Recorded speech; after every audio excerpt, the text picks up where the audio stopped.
My thanks to Bring Me to Life Radio, and welcome to the Cinema Scribe.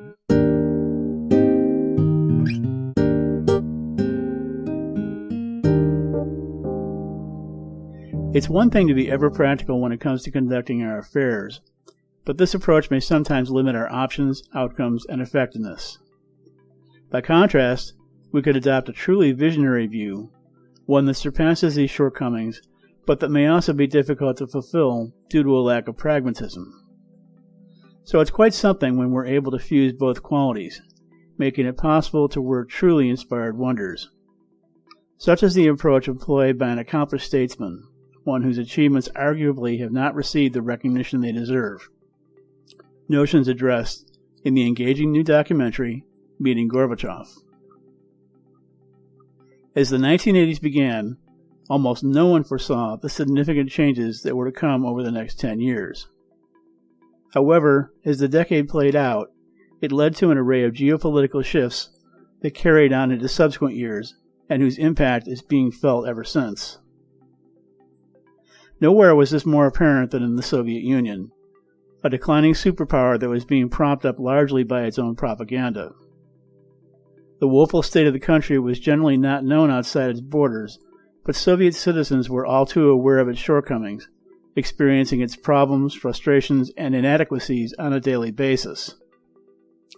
A string of aging and ailing leaders, Leonid Brezhnev, Yuri Andropov, and Konstantin Chernenko, did little more than keep the seat warm, unable to meet the needs of a population that was tiring of perpetual shortages, rampant ineptitude, and runaway corruption. However, there was one Soviet political figure who saw the handwriting on the wall, one who knew that sweeping reform was desperately needed, one who brought a visionary pragmatism to the table and sought to see it implemented. This little-known figure seemed to come out of nowhere, but quickly rose to prominence on the national and international stages, his name becoming synonymous with change in an evolving USSR, Mikhail Gorbachev. Meeting Gorbachev recounts the Soviet leader's recollections of these events. Director Werner Herzog interviews Gorbachev about his accomplishments and disappointments and the impact they've had on shaping the world of today. Intercut with these conversations are archived footage of the events themselves, as well as interviews with those who were witnesses to history, including former U.S. Secretaries of State George Shultz and James Baker, former Hungarian Prime Minister Miklos Nemeth, Solidarity founder Lech Walesa, and former West German Foreign Affairs advisor Horst Teltschik. This combination paints an intriguing portrait of the film's central character. From meager beginnings in rural Russia, Gorbachev grew up in the shadow of World War II and the abuses of the Stalinist regime.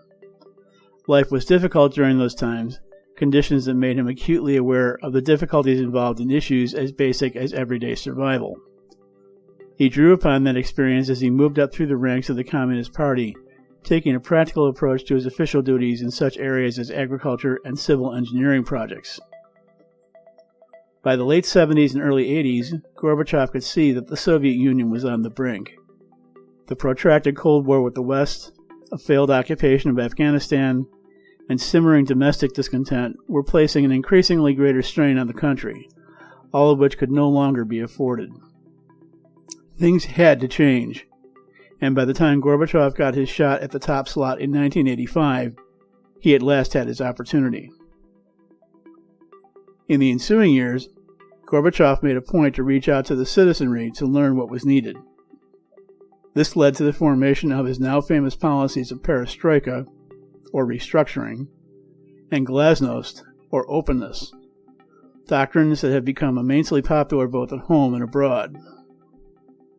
It helped him win over many allies and to amass considerable political capital, assets that would prove exceedingly valuable in 1986 when he faced one of the greatest leadership challenges, the nuclear accident at Chernobyl.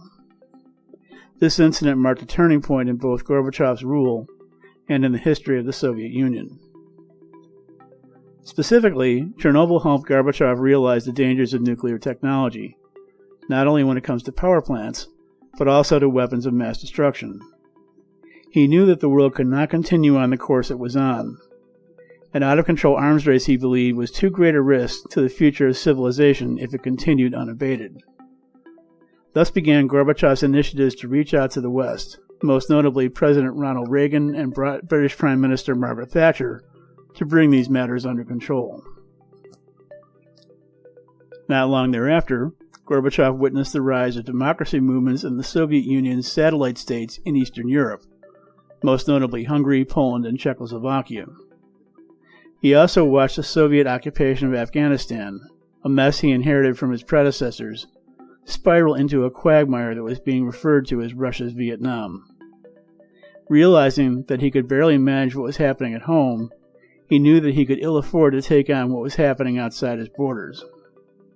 These insights prompted him to handle these situations differently from his forebears, taking no action against the Eastern Bloc and withdrawing troops from his southern Islamic neighbor. Thus began a chain of events that led to the dissolution of the Warsaw Pact, the fall of the Berlin Wall, and even the reunification of Germany. Collectively, these changes brought about huge alterations in the geopolitical landscape. But despite the progress they represented, for some, the changes didn't happen fast or far enough. Opportunists thus emerged to invoke their own agendas. In August 1991, a coup d'etat attempt was made to oust Gorbachev while he was vacationing with his family, but loyal supporters squelched the challenge to his authority. However, despite his success in this incident, he also faced secession initiatives launched by a number of Soviet republics, most notably the Baltic states of Lithuania, Latvia, and Estonia. It wasn't long before the other republics followed suit, a move that led to the Soviet Union's dissolution. Once out of office, Gorbachev devoted much of his time to the establishment of a foundation, lecturing, and serving as a political advisor. However, as he observes in the film, there's a sadness associated with his later years.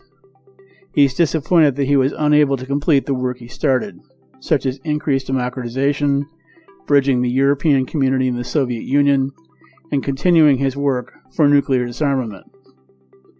He's also saddened that many of his one-time supporters abandoned him once he was no longer in power. And much of this enthusiasm was further stripped by the loss of his wife Raisa, the love of his life, to leukemia in 1999. Given these developments, it might be a stretch to call him a broken man, but the now 88-year-old has clearly been wounded by what happened to him after such a promising and auspicious start. Nevertheless, in light of how much Gorbachev accomplished, his opinion still carries weight, and we'd be wise to listen to it. He's concerned about the current state of relations between Russia and the West, fearing the rise of a new Cold War and a new arms race. He sees this as a classic case of not learning from the past, particularly where nuclear armament is concerned. It would indeed be a tragedy if everything he worked for were to be wiped out by the short-sightedness of current leaders. Despite a slight tendency to shortchange the first-person views of the film's principal subject, especially where his life outside of politics is concerned, Meeting Gorbachev presents a thorough look at the truly remarkable accomplishments of this Soviet statesman. Some might see Director Herzog's latest as a love letter that sometimes gushes a bit much, but it also candidly sets the record straight on Gorbachev's achievements, presenting little-known insights into historic events from both the protagonist and those who collaborated with him. This genuinely moving and inspired work is definitely worthwhile viewing, especially in light of present-day conditions. When the fate of the world is at stake, we need to take matters seriously if we hope to survive. This means looking at our circumstances for what they really are and not what we would like them to be, no matter how difficult, daunting, and disconcerting the situation may be. By adopting a realistic view, we place ourselves in a position from which we can start to work towards solutions that will help us overcome the challenges at hand. Gorbachev understood this and employed this in his endeavors, and has left us with a shining example to draw upon. I'm Brent Marchant, the Cinema Scribe. Thanks for listening.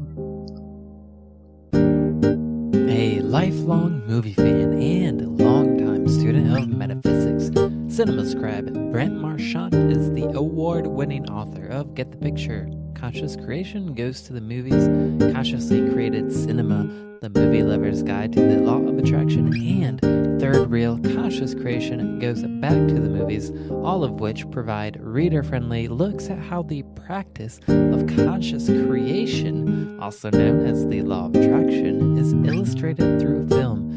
Brent maintains an ongoing blog about metaphysical cinema and other self-empowerment topics through his website, www.brentmarchant.com. He's also the movie correspondent for the Good Radio Network and New Consciousness Review magazine and radio, with additional writing contributions to Smart Women's Empowerment, The Happy Guide, Library Journal, BeliefNet, Vivid Life, New Age News, and Master Heart Magazine. Brent holds a BA in Magazine Journalism and History from Syracuse University. Again, check him out at www.brentmarchant.com.